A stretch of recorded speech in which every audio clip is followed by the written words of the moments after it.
आप सुन रहे हैं समाचार एजेंसी ऑफ इंडिया का ऑडियो बुलेटिन। नमस्कार, आप सुन रहे हैं समाचार एजेंसी ऑफ इंडिया में रविवार 14 जून 2020 का प्रदेश स्तरीय ऑडियो बुलेटिन। अब आप रीना सिंह से समाचार सुनिए। देश में कोरोना के संक्रमित मरीजों की तादाद का आंकड़ा 3,22,759 पहुंच गया है। राहत वाली बात यह है कि देश में कुल एक्टिव मरीजों की तादाद से ज़्यादा ठीक होने वालों की तादाद हो गई है। देश में अब तक सक्रिय मरीजों की तादाद 1,50,506 एवं रिकवर्ड मरीजों की तादाद 1,63,010 है। जिनका निधन हुआ है उनकी संख्या 9,206 है। मध्य प्रदेश में कुल संक्रमित मरीजों की तादाद का आंकड़ा 10,641 पहुंच गया है, जिसमें एक्टिव मरीजों की तादाद 2,817, रिकवर्ड मरीजों की तादाद 7,377 एवं जिनका निधन हुआ है उनकी तादाद 447 है। जिन जिलों में कोरोना के संक्रमित मरीजों की तादाद 200 से ज़्यादा है उनमें इंदौर में 4,029, एक्टिव मरीजों की तादाद 1,162, भोपाल में 2,145, एक्टिव मरीजों की तादाद 622, उज्जैन में 777, एक्टिव मरीजों की तादाद 93, बुरहानपुर में 381, एक्टिव मरीजों की तादाद 71, नीमच में 370 एवं एक्टिव मरीजों की तादाद 79, जबलपुर में 307, कुल मरीजों में से एक्टिव मरीजों की तादाद 65, खंडवा में 279, एक्टिव मरीजों की तादाद 28, ग्वालियर में कुल संक्रमित मरीजों की तादाद 251 एवं एक्टिव मरीजों की तादाद 86, सागर में 247 एवं एक्टिव मरीजों की तादाद 57 एवं खरगोन में 220, कुल एवं एक्टिव मरीजों की तादाद 49 है। मुख्यमंत्री शिवराज सिंह चौहान मंत्रालय में वीडियो कॉन्फ्रेंसिंग के माध्यम से प्रदेश में कोरोना की स्थिति एवं व्यवस्थाओं की समीक्षा की गई। इस मौके पर मुख्यमंत्री शिवराज सिंह चौहान ने कहा है कि प्रदेश में कोरोना संक्रमण रोकने के लिए समुदाय का पूरा सहयोग लिया जाए। इस संबंध में एक प्रभावी सिस्टम बनाए जाने के लिए उन्होंने स्वास्थ्य विभाग को निर्देश दिए। स्वास्थ्य विभाग द्वारा समुदाय आधारित सर्विलेंस सिस्टम का प्रस्तुतिकरण किया गया, जिसके अंतर्गत नागरिकों की सुविधा के लिए सार्थक लाइट ऐप तथा कोविड मित्र बनाए जा सकते हैं। ACS हेल्थ ने बताया कि प्रस्तावित सार्थक लाइट ऐप के अंतर्गत कोई भी नागरिक अपने मोबाइल नंबर एवं पते के आधार पर पंजीयन करा सकेगा। ऐप के माध्यम से निकटतम कोविड उपचार सुविधा केंद्र तथा निकटतम सैंपल कलेक्शन केंद्र की जानकारी दी जाएगी। जैसे ही कोई हाई रिस्क मरीज अपना पंजीयन करेगा, वैसे ही उसके पास SMS आएगा कि उसे स्वास्थ्य परीक्षण एवं टेस्ट के लिए कहाँ जाना है। हेल्पलाइन सेंटर 104 से एम्बुलेंस सुविधा भी मिल सकेगी। प्रस्तुतिकरण में बताया गया कि पहले चरण में शहरी क्षेत्रों में कोविड मित्र बनाए जा सकते हैं। इन्हें ऑक्सीमीटर दिया जाएगा, जिसके माध्यम से वे लोगों का ऑक्सीजन लेवल चेक करेंगे। कोई भी 45 वर्ष की उम्र का स्वस्थ व्यक्ति समाज सेवी संगठन, स्वैच्छिक संगठन कोविड मित्र बन सकेंगे। ACS हेल्थ ने बताया कि प्रदेश के 20 जिलों में 10 से कम कोरोना के मरीज हैं। वहीं 5 जिले अलीराजपुर, होशंगाबाद, सिवनी, सीहोर और सीधी कोरोना मुक्त हैं। जबलपुर जिले की समीक्षा के दौरान मुख्यमंत्री ने निर्देश दिए कि निजी अस्पतालों के साथ बेहतर समन्वय बनाया जाए। यदि वे इलाज में कोई भी लापरवाही करते हैं तो उन्हें नोटिस देकर कार्रवाई की जाए। इलाज में थोड़ी भी लापरवाही अक्षम्य होगी। मुख्यमंत्री वहां के कोरोना मृत्यु प्रकरणों की समीक्षा कर रहे थे। ग्वालियर जिले की समीक्षा में पाया गया कि ग्वालियर में हाई टेस्टिंग के कारण मृत्यु दर कम है। वहां 251 पॉजिटिव प्रकरणों में से 163 स्वस्थ होकर घर चले गए हैं। 86 एक्टिव प्रकरण हैं और 2 की मृत्यु हुई है। वहां मृत्यु दर 0.8% तथा पॉजिटिविटी रेट लगभग 1% है। मुख्यमंत्री ने कहा कि आगे भी पूरे प्रयास किए जाएं जिससे संक्रमण ना फैले। कलेक्टर की मांग पर वहां एक दिन बाजार बंद रखने की अनुमति दी गई। ACS हेल्थ सुलेमान ने बताया कि इंदौर की हालत में निरंतर सुधार हो रहा है। भारत के सबसे संक्रमित शहरों में इंदौर 7वें स्थान पर है। इंदौर का कोरोना का नेशनल शेयर 1.30% आ गया है, जो पहले इससे काफ़ी अधिक था।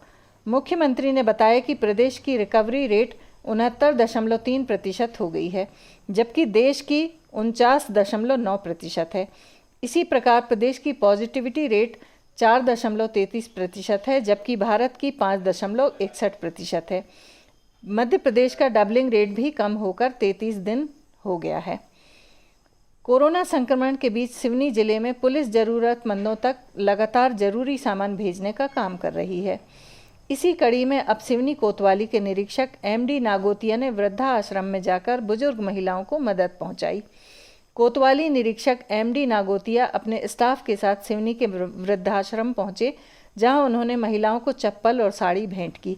इस दौरान निरीक्षक नागोतिया ने 1 महीने से परेशान एक बुजुर्ग महिला को पहले तो नहलवाया और फिर नई साड़ी भेंट कर अपने हाथों से चप्पलें भी पहनाईं। बुजुर्ग महिलाओं को चप्पलें और साड़ियां बांटने के साथ ही निरीक्षक नागोतिया ने उन्हें सोशल डिस्टेंसिंग और मास्क लगाने के बारे में भी जानकारी दी। कोतवाली निरीक्षक एमडी नागोतिया की इस पहल की वृद्धाश्रम की बुजुर्ग महिलाओं ने दिल खोलकर तारीफ की और दिल से उन्हें अपना आशीर्वाद भी दिया। बेसहारा बुजुर्ग महिलाओं के बीच पहुंचकर जब पुलिसकर्मियों ने उन्हें साड़ियां और चप्पलें भेंट की तो बुजुर्ग महिलाओं के चेहरे पर एक अलग ही खुशी दिखाई दी। कोरोना संक्रमण की इस संकट की घड़ी में पुलिसकर्मी अपनी जान की परवाह किए बगैर लगातार ड्यूटी कर रहे हैं और प्रदेश के कई हिस्सों से पुलिस के मददगार बनने वाली खबरें भी सामने आई हैं। जून के आधे माह यानी सोमवार 15 से 30 जून के मध्य 9 में से 5 ग्रह अपना घर और चाल बदलेंगे। इन 15 दिनों में सूर्य, मंगल व गुरु पुराना घर छोड़कर नए घर में जाएंगे, वहीं बुध व शुक्र अपनी चाल बदलेंगे। ज्योतिषियों के अनुसार ग्रहों का यह राशि परिवर्तन कई राशि के जातकों को मालामाल करेगा। कुछ लोगों के लिए अनुकूल समय लाएगा तो किसी के लिए परेशानी का सबब भी बनने के संकेत हैं। पिछले माह से ही शनि मकर में वक्री ही चल रहा है, जो 29 सितंबर तक रहेगा। ज्योतिषाचार्यों के अनुसार राहु मिथुन में और केतु धनु राशि में गोचर कर रहा है। ग्रहों के राशि परिवर्तन मागरी व वक्री होने के निश्चित ही कुछ न कुछ परिणाम आते हैं। इन ग्रहों की शांति के लिए अपने घर में ही ग्रहों के अनुसार मंत्र जाप कर परेशानियां कम कर सकते हैं। ग्वालियर के महाराजपुरा के शताब्दीपुरम निवासी भोपाल नेता सुरेंद्र मिश्रा की गोली लगने से मौत हो गई। प्राप्त जानकारी के मुताबिक वे रविवार सुबह बंदूक को साफ कर रहे थे, तभी गोली चल गई। इसके बाद परिजन उन्हें अस्पताल लेकर पहुंचे, जहां उनकी मौत हो गई। सुरेंद्र मिश्रा अटे से पूर्व भाजपा उपाध्यक्ष भी रहे थे। कोविड-19 के दौरान बार काउंसिल ऑफ इंडिया ने कहा है कि विधि परीक्षा नहीं होगी। इस संबंध में रानी दुर्गावती विश्वविद्यालय सहित सभी यूनिवर्सिटी को बीसीआई ने पत्र भेजा है। यानी सिर्फ विधि के अंतिम वर्ष की परीक्षा ली जाएगी, बाकी सारी कक्षाओं में जनरल प्रमोशन मिलेगा। इधर रानी दुर्गावती यूनिवर्सिटी के कुलपति प्रोफेसर कपिल देव मिश्र ने इस संबंध में कहा कि उन्होंने अभी बार काउंसिल के निर्देश नहीं पढ़े हैं। निर्देशों का अध्ययन करने के बाद प्रशासन इस संबंध में निर्णय लेगा। उल्लेखनीय होगा कि लॉ कोर्स को बार काउंसिल ही मंजूरी देता है।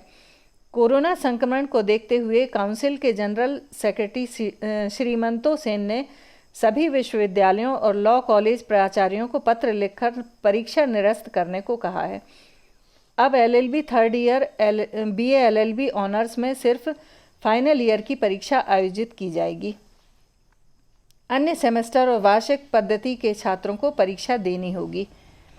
अंतर्राष्ट्रीय प्रज्ञा मिशन के संस्थापक महामंडलेश्वर स्वामी प्रज्ञानंद महाराज शनिवार की शाम दिल्ली स्थित आश्रम में ब्रह्मलीन हो गए। सोमवार को कटंगी स्थित प्रज्ञा धाम में संतों के द्वारा समाधि दी जाएगी। वे आवाहन अखाड़े के महामंडलेश्वर और दिल्ली संत महामंडल में 15 साल अध्यक्ष रहे। स्वामी प्रज्ञानंद की शिष्या साध्वी विभानंद ने बताया कि स्वामी प्रज्ञानंद महाराज ने शनिवार को दैनिक चर्या के साथ ही सुबह नाश्ता और दोपहर में भोजन किया और विश्राम में चले गए। दोपहर में विश्राम में जाने के पहले उनकी मोबाइल पर बात हुई थी, जिसमें उन्होंने बताया कि भोजन करने की इच्छा नहीं हो रही है, इसलिए वे शाम के समय सिर्फ सूप ही पिएंगे। शाम को सेवक जब उनके कमरे में गए तो उन्होंने कोई हरकत नहीं पाई। बताया जा रहा है कि सोते समय उन्हें हृदयाघात हुआ। सड़क मार्ग से स्वामी प्रज्ञानंद महाराज का पार्थिव देह रविवार को दिल्ली से कटंगी लाया जा रहा है, जिसके बाद संतों द्वारा अभिषेक किया जाएगा। सोमवार को सुबह 11 बजे प्रज्ञा धाम कटंगी में समाधि दी जाएगी। कटंगी में 3 सितंबर 1945 को जन्मे महामंडलेश्वर प्रज्ञानंद महाराज के शिष्य कई देशों में हैं। 75 देशों में उन्होंने भारतीय संस्कृति की पताका लहराई। माँ रामबाई और पिता ठाकुर ढेलम सिंह 4 पुत्र और 4 पुत्रियों में वे बड़े पुत्र थे। प्रारंभ में शिक्षकीय कार्य करने वाले प्रज्ञानंद महाराज ने सिवनी के डिग्री कॉलेज में अध्यापन का काम भी किया है। वे मठ मंदिर के सामने वाली चाल में निवास करते थे। इस कार्य को करते हुए गायत्री परिवार के श्री राम शर्मा से वे जुड़े रहे। 30 वर्ष में वे संन्यास मार्ग में बढ़ते हुए कई देशों की यात्राएं की। साउथ अमेरिका के श्रीनाम में आज भी शाम 7 बजे रेडियो और टेलीविज़न में गायत्री संध्या होती है, जिसे प्रज्ञानंद महाराज ने शुरू किया था। कांग्रेस नेताओं के सामने घुटने टेकने वाले एसडीएम और सीएसपी पर गाज गिरी है। दोनों अधिकारी शनिवार को कांग्रेस नेताओं के सामने घुटने टेकते नजर आए थे। उसके बाद दोनों का वीडियो सोशल मीडिया पर वायरल था। इंदौर कलेक्टर मनीष सिंह ने जब इस वीडियो को देखा तो उन्हें अच्छा नहीं लगा। अब दोनों अफसरों का तबादला हो गया है। एसडीएम को सामान्य प्रशासन विभाग में डिप्टी कलेक्टर के पद पर तैनात किया गया है, जबकि तिवारी को पुलिस मुख्यालय में डीएसपी के पद पर तैनात किया गया है। शनिवार को एसडीएम और सीएसपी शनिवार को राजवाड़ा स्थित घटना स्थल पर पहुंचे थे। वहां उन्होंने घुटने टेककर पटवारी और 2 अन्य कांग्रेस विधायकों से बात की थी। दोनों अधिकारियों ने इसी मुद्रा में तीनों विधायकों से अनुरोध किया था कि वे धरना खत्म कर दें। सोशल मीडिया पर इस वाकये का वीडियो वायरल होने के बाद बीजेपी के कई नेताओं ने दोनों अधिकारियों के आचरण पर आपत्ति जताई थी। धरने के दौरान कांग्रेस नेताओं ने आरोप लगाया था कि कोविड-19 के प्रकोप से निपटने में राज्य का सरकार नाकाम रही है और जनता को उसके हाल पर छोड़ दिया गया है। भोपाल जिले में सोमवार से कंटेनमेंट क्षेत्र के बाहर स्थित सभी धार्मिक स्थलों को खोलने की अनुमति दी गई है। साथ ही लाइसेंस प्राप्त दुकानें भी खोलने का निर्णय लिया गया है। कलेक्टर तरुण पिथोड़े ने बताया कि रहवासी परिसर और बाजारों में स्थित दुकानें जैसे मेडिकल स्टोर, किराना, सब्जी, फल, फूल, चिकन, मटन, फिश, पीडीएस दुकानें, सैलून आदि 5 दिन खुली रहेंगी। शेष 2 दिन शनिवार और रविवार को सभी दुकानें बंद रहेंगी। भोपाल शहरी क्षेत्र में कंटेनमेंट जोन को छोड़कर होटल, रेस्तरां, बेकरी, मिठाई की दुकान सप्ताह में सोमवार से शुक्रवार तक 5 दिन खोलने की अनुमति रहेगी। शनिवार और रविवार को रेस्तरां और होटल को होम डिलीवरी और पार्सल देने की अनुमति रहेगी। स्वास्थ्य विभाग द्वारा जारी एसओपी का पालन करना अनिवार्य होगा और किसी भी दुकान में 5 व्यक्तियों से ज़्यादा एक समय में एकत्रित नहीं होंगे। मेडिकल स्टोर छोड़कर सभी दुकानें रात्रि 8:30 तक अनिवार्य रूप से बंद होंगी। रात्रि 9 बजे से सुबह 5 बजे तक कर्फ्यू का कड़ाई से पालन करना अनिवार्य होगा। उधर कंटेनमेंट जोन छोड़कर धार्मिक स्थल खोलने की अनुमति दी गई है। श्रद्धालुओं के लिए मूर्ति, धार्मिक ग्रंथ को स्पर्श करने की अनुमति नहीं रहेगी। प्रसाद, चरणामृत, छिड़काव आदि का वितरण वर्जित रहेगा। फूल, नारियल, अगरबत्ती, चादर, चुनरी आदि चढ़ाने और घंटी बजाने की अनुमति नहीं होगी। अगले 24 घंटों के दौरान प्रदेश के जबलपुर, इंदौर, होशंगाबाद संभागों और हरदा जिले में भारी बारिश की चेतावनी दी है। वहीं रीवा, सागर, भोपाल, ग्वालियर, चंबल, उज्जैन, शहडोल संभागों में कहीं कहीं बारिश या गरज चमक के साथ बौछारें पड़ सकती हैं। प्रदेश के कई जिलों में कल भी प्री मानसून बारिश हुई। सतना जिले के ग्राम बुढ़ागर में बिजली गिरने से एक युवक की मौत हो गई। जबलपुर में हल्की तो सिवनी में देर रात तक झमाझम बारिश होती रही। कटनी में रविवार को पूर्ण लॉकडाउन घोषित किया गया है, जिसके चलते यहां सभी दुकानें व व्यापारिक प्रतिष्ठान बंद हैं। अनूपपुर के पूर्व अपर कलेक्टर बीडी सिंह का आज सुबह निधन हो गया। कलेक्टर चंद्रमोहन सिंह ठाकुर सहित कई अधिकारियों ने उनके निधन पर शोक व्यक्त किया है। आगर मालवा जिले में साख सहकारी संस्थाओं के माध्यम से किसानों को 3000 टन खाद्य वितरण किया जा चुका है। आप सुन रहे थे रीना सिंह से समाचार एजेंसी ऑफ इंडिया में रविवार 14 जून का प्रदेश स्तरीय ऑडियो बुलेटिन। सोमवार 15 जून को एक बार फिर हम ऑडियो बुलेटिन लेकर हाजिर होंगे। अगर आपको यह ऑडियो बुलेटिन पसंद आ रहे हों तो आप इन्हें लाइक, शेयर और सब्सक्राइब जरूर करें। फिलहाल इजाज़त लेते हैं। नमस्कार। आज हम आपको बताते हैं समाचार एजेंसी ऑफ इंडिया की चैनल को आप सब्सक्राइब कैसे करेंगे। सबसे पहले आप अपने मोबाइल पर ब्राउज़र को खोलिए या तो यूट्यूब को खोलिए, यूट्यूब आपके पास होगा। यूट्यूब पे आप उसके बाद सर्च बटन दबाइए, सर्च में आप लिखिए LIMTYKHARE, इस तरह आप ये स्पेलिंग लिखिए। इसके बाद ये खुला दिखेगा आपको, ये देखिए आप, ये आपको खुला दिख रहा है। इसमें आप देखिए लाल रंग से सब्सक्राइब आपको जो दिख रहा है, सामने दिख रहा है, इसको आप दबाएंगे। जैसे ही आप दबाते हैं उसके बाद इसका रंग लाल नहीं रह जाएगा।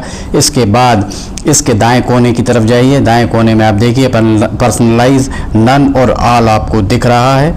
आप ऑल को क्लिक कर दीजिए। जैसे ही आप ऑल बटन दबाते हैं आपका काम हो जाएगा। इसके बाद आपको समाचार एजेंसी ऑफ इंडिया पर जितने भी वीडियोस डलेंगे वे तुरंत ही आपको मिल जाएंगे। इस तरह से आप समाचार एजेंसी ऑफ इंडिया की वेबसाइट जो है, समाचार एजेंसी ऑफ इंडिया का चैनल, इस चैनल को आप सब्सक्राइब कर लेंगे और आपको एक के बाद एक जितने भी वीडियोस अपलोड होंगे सारे के सारे वीडियोस आपको मिलना चालू हो जाएंगे। इस तरह से आप ज़रूरी जानकारियाँ, ज़रूरी ख़बरों, ज़रूरी अन्य चीज़ों से वंचित नहीं रह पाएंगे। समाचार एजेंसी ऑफ इंडिया का यूट्यूब चैनल आप सब्सक्राइब करें और पल पल की जानकारियाँ आपको लगातार मिलती रहेंगी। इस तरह आप कर सकते हैं इसे सब्सक्राइब। नमस्कार।